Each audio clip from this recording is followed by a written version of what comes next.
Hi friends, last క్లాస్లో మనం assign business area to consolidation business area అది చేసామన్నమాట. ఇప్పుడు ఈ క్లాస్లో అయితే కనుక డిఫైన్ బిజినెస్ ఫంక్షనల్ ఏరియా ఇది చేద్దాము. అసలు ఫంక్షనల్ ఏరియా అంటే ఏంటి, ఎలా క్రియేట్ చేయాలో ఇప్పుడు నేను మీకు చూపించబోతున్నాను. ఇది 7th టాపిక్ అన్నమాట, business functional area. Functional area అంటే ఏంటంటే ఒక కంపెనీ కోడ్ ఉంది కదా, మనం క్రియేట్ చేసిన కంపెనీ కోడ్. ఆ కంపెనీ కోడ్లో అంటే ఒక కంపెనీలో చాలా డిపార్ట్మెంట్స్ ఉంటాయి. సపోజ్ మార్కెటింగ్ డిపార్ట్మెంట్ ఒకటి, అలాగే ఫైనాన్స్ డిపార్ట్మెంటు, అలాగే హెచ్ఆర్ డిపార్ట్మెంటు, ఇలా రకరకాల డిపార్ట్మెంట్లు ఉంటాయి కదా, వీటిని ఫంక్షనల్ ఏరియా అని అంటారు. ఈ ఫంక్షనల్ ఏరియా అనేదాన్ని మనం ఈ టీ కోడ్ తోటి ఎలా చేయాలో చూద్దాము. ఈ టీ కోడ్ కొంచెం లెంతీగా ఉంటుంది అన్నమాట. చూడండి, FM__ ఫంక్షన్ అని ఉంటుంది. దీన్ని SAPలో ఎలా చేయాలో చూపిస్తాను. ఇదిగోండి, నేను అక్కడ కాపీ చేశాను ఎక్సెల్లో. ఇక్కడ టచ్ చేసి ఎంటర్ చేస్తున్నాను. ఒక ఫంక్షనల్ డిపార్ట్మెంట్ అనేది మనం క్రియేట్ చేయాలన్నమాట.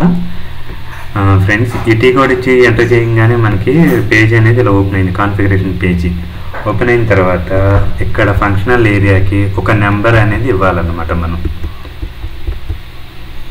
నేనైతే కనుక ఒక 6 డిజిట్స్లో ఇవ్వాలి.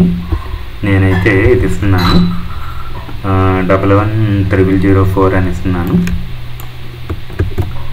అలా ఇచ్చిన తర్వాత ఇక్కడ పేపర్ సింబల్ ఉంది కదా, క్రియేట్ ఫంక్షనల్ ఏరియా అని, దీనిపైన క్లిక్ చేయాలన్నమాట.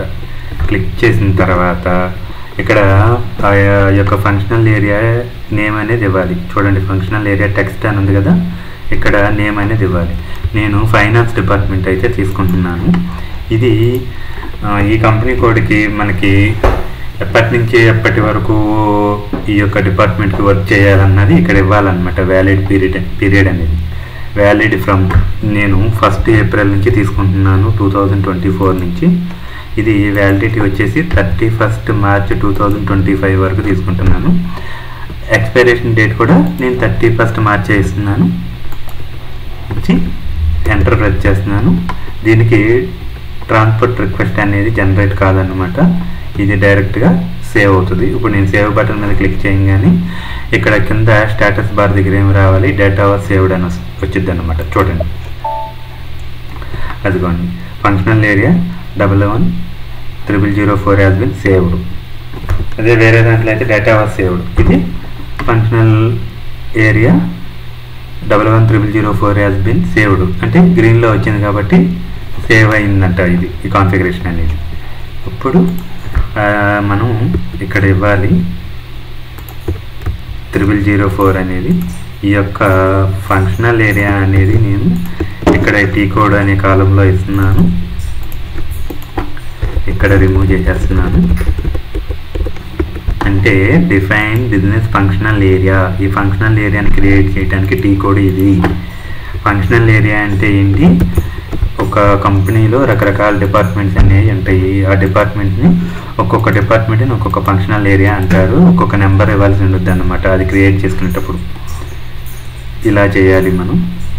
ఇది అర్థమైంది మీకు అని నేను అనుకుంటున్నాను. ఏదైనా అర్థం కాకపోతే నాకు ఒకసారి కామెంట్ బాక్స్లో చెప్పండి. ఒకసారి స్క్రీన్లో కూడా చూడండి, ఇదిగోండి 111004 అని నేను ఒక నెంబర్ తీసుకున్నాను. అదే మీరు హెచ్ఆర్ డిపార్ట్మెంట్ క్రియేట్ చేద్దాం అనుకున్నారనుకోండి, ఇక్కడ ఇంకొకటి అనమాట 111005 ఇచ్చి ఈ పేపర్ సింబల్ పైన క్లిక్ చేయాలి. క్లిక్ చేసిన తర్వాత ఇక్కడ హెచ్ఆర్ డిపార్ట్మెంట్, లేదంటే మార్కెటింగ్ అయితే మార్కెటింగ్, అలా ఇచ్చిన తర్వాత ఈ వ్యాలిడ్ పీరియడ్ అనేది ఒక ఫైనాన్షియల్ ఇయర్ని బేస్ చేసుకుని ఇచ్చాను. మనం క్రియేట్ చేసింది ఇండియన్ కంపెనీ కాబట్టి నేను ఈ ఫైనాన్షియల్ ఇయర్ని నేను డిజైన్ చేశాను అనమాట. 1st ఏప్రిల్ నుంచి 31st మార్చ్ వరకు అనమాట. ఇది కింద చూడండి, ఎవరు ఇది క్రియేట్ చేశారు అని అనడానికి క్రియేటెడ్ బై యూజర్ ఐడి వచ్చింది, డేటు టైము కూడా వస్తాయి అనమాట. ఇది సేవ్ అయిన తర్వాత స్టేటస్ బార్లో స్టేటస్ అనేది ఇలా చూపిస్తుంది, ఫంక్షనల్ ఏరియా 111004 అంటే మనం అది ఇచ్చాం కాబట్టి హ్యాస్ బిన్ సేవ్డ్ అంటే సేవ్ అయిందంట. ఇది ఇలా క్రియేట్ చేయాలి ఫ్రెండ్స్, ఫంక్షనల్ ఏరియా అనేది ఈ టీ కోడ్ తోటి. ఇది ఫ్రెండ్స్ ఈరోజు క్లాస్ అయితే. బాయ్.